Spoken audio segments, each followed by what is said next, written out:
You ever feel like someone is waiting for you to fail? Like no matter what you do, they've already decided you're not good enough? That was my life for 5 years.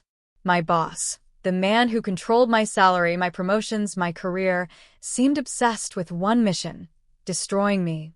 He mocked my ideas in meetings, rewrote my reports just to make me look sloppy, and whispered rumors behind my back. And the worst part? Everyone else was too scared to challenge him. They nodded, laughed at his cruel jokes, and pretended not to notice how he was sabotaging me. For a long time, I thought maybe this was just the price of working in a big company.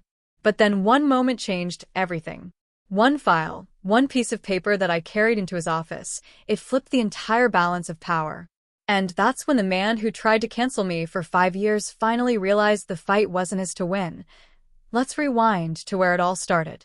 I was new at the company, fresh out of school, full of energy and ideas.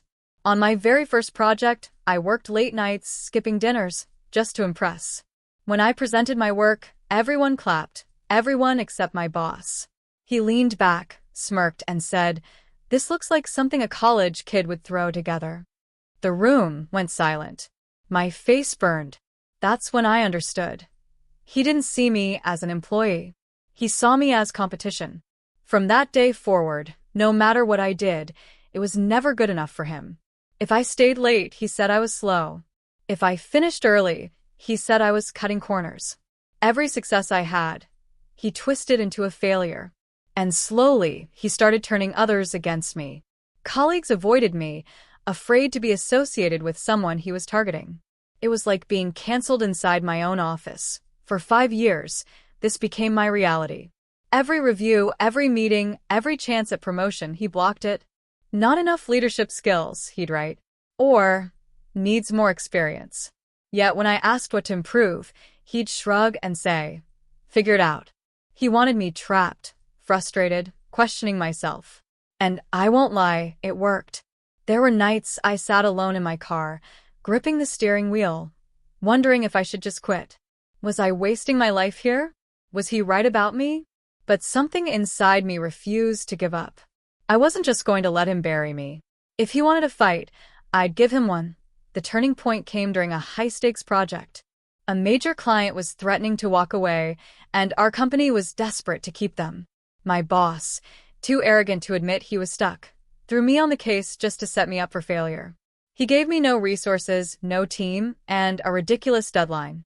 "Let's see what you can do, hotshot," he sneered. I worked like a man possessed. Day and night, I researched, built presentations, analyzed data.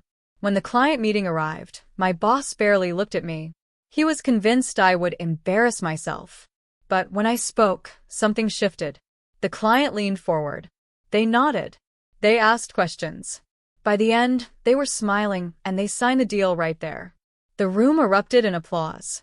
My boss clapped too, but I saw the rage in his eyes. He didn't expect me to succeed. He wanted me to fail, but even then, he wasn't done.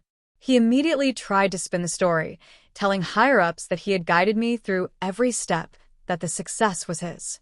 He even erased my name from the final report. That's when I realized this wasn't just personal anymore. It was war. I started documenting everything. Emails, texts, meeting notes. Every time he belittled me, I kept a record. Every time he stole credit, I saved proof. For months, I built a file thicker than a novel. But I didn't stop there. Quietly, I built relationships with people outside his circle of influence, clients, executives, even board members. I made sure they knew my work. Slowly, I was building an army, and my boss had no idea. Then came the day that changed everything. The company announced a leadership reshuffle, and my boss was pushing hard to secure a major promotion. This was his dream role, the one he had been scheming toward for years. He thought he had it in the bag until I walked into his office with a folder in my hands. "We need to talk," I said. He looked annoyed, like I was wasting his time. I opened the folder, and his face paled. Inside were years of documentation, emails where he mocked clients, files where he took credit for work he didn't do, messages where he lied to executives. And, at the very top, A glowing recommendation letter for me, signed by the very board member deciding his promotion. He stammered, tried to bluff, but I didn't flinch. You spent 5 years trying to cancel me, I told him, but the truth always comes out. I walked out of his office and straight into the boardroom where the leadership meeting was being held. When I laid the folder on the table, the executives leaned in, eyes wide. They read the emails. They saw the stolen credit. They looked at the letter of recommendation.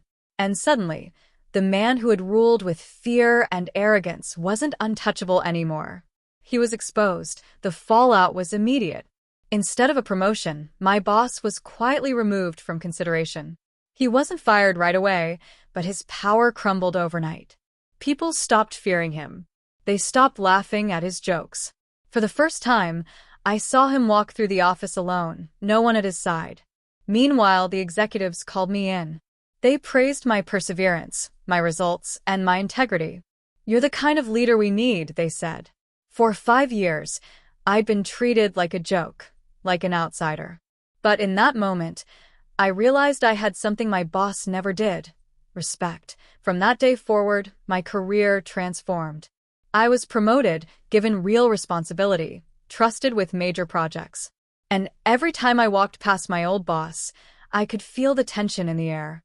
He knew I had beaten him, not with dirty tricks, but with patience, proof, and persistence. And you know what? I didn't rub it in.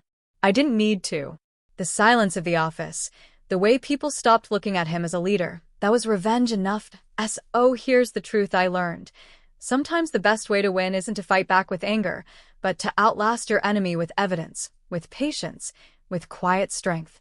My boss tried to cancel me for 5 years, but in the end, the only person he canceled was himself. Because no matter how loud lies can be, the truth always has the last word. And the moment I walked into his office with that folder, I didn't just save my career. I ended his reign of fear. And that, my friends, is how you turn survival into victory.